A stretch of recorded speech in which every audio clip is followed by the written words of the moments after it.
Are you romantically or sexually involved with someone, but the relationship has no formal name? In fact, it would be awkward to refer to them as your boyfriend or girlfriend, so instead you just label it a situationship. The term situationship was popularized by this writer back in the day, 2017. Her name was Karina Hazaya. She wrote an article for Cosmopolitan that blew up, and it was called Are Situationships Ruining Modern Dating? She put this term on the map. In her article, she explains what it's like being in a situationship. You're spending most of your time at their house. You're doing all of these romantic things, but you have no idea what you actually are. She said it was this sinking discontent she felt in her own situationship that inspired her to write the article. Karina said that it was like playing a game of chicken. She wanted to talk up and communicate to her partner, ask him the question, are we boyfriend, girlfriend?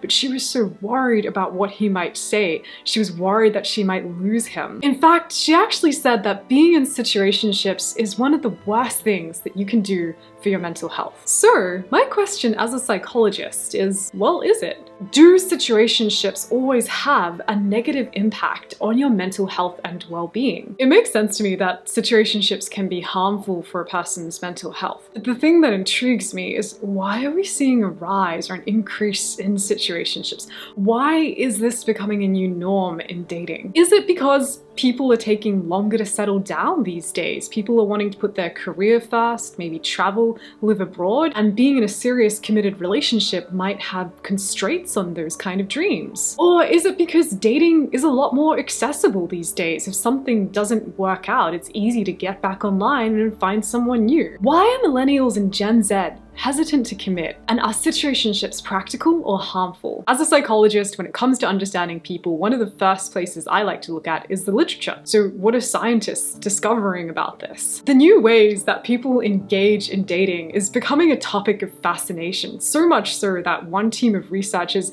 actually did a deep dive into trying to understand situationships better. They argued that in a typical committed relationship, couples begin with this romantic, passionate love that then develops over time into companionship, deepening the connection and the commitment. Whereas for individuals in a situationship, they are close with one another and they engage in activities that evoke this deep romantic kind of connection, but it doesn't eventuate into a committed bond. The researchers conducted a two-part study. So in the first part, they interviewed participants, asking them to share their romantic history across their lifetime, everything from one-night stands to committed relationships. They then asked the participants to define what a situationship meant and ask them if they'd ever experienced this according to their definition. And then in the second part of the study, they interviewed college students and asked them to share a bit about the last 3 romantic relationships that they had been in. The research was conducted across the US and participants ranged from 18 years to 29 years of age. And these are the trends that the researchers found after conducting all of these interviews. So first up, and this isn't too surprising to me, it's becoming common or like the new norm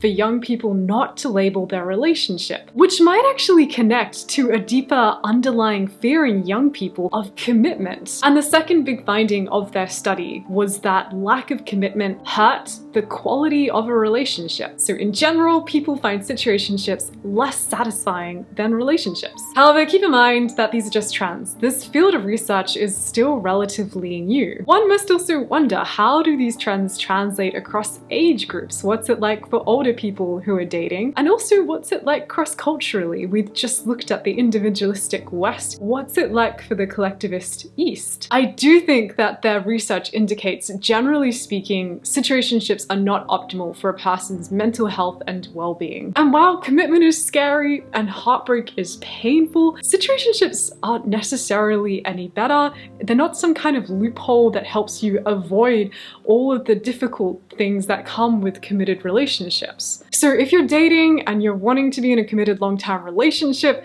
here are some warning signs that you can look out for if you'd like to avoid situationships. First up, do you know where the relationship is going, or does it just feel kind of confusing or uncertain? Number 2, 2, is there a lack of commitment or exclusivity? Number 3, is communication inconsistent? Number 4, do you feel uncertain about the future of this relationship? And number 5, has physical intimacy occurred without commitment or exclusivity? These are all possible signs that you might be headed towards a situationship with someone, and if you're looking for a long-term partnership, it might be time to sit down and have a conversation with this person, especially if it's no longer serving you. Having this conversation with someone that you're dating can be a really scary thing to do, so please make sure you go and talk to your support network, and also when you approach this conversation, do it with kindness, honesty, and respect, and a lot of self-compassion. Everybody's circumstances are different, and this video is not therapy. So if you need a little bit of extra support, if you're going through a difficult time, it might be a good idea to talk to a licensed therapist. I really hope though that you found this video helpful or insightful. All the links for information I used to create this video are down in the description, as well as the study, which I do recommend checking out. It was an interesting read. And if you'd like to support my work, it would mean the world to me if you could come and check out my public Instagram. It's called Kathleen.and.psychologist, and there I share podcasts that I'm listening to, books that I recommend,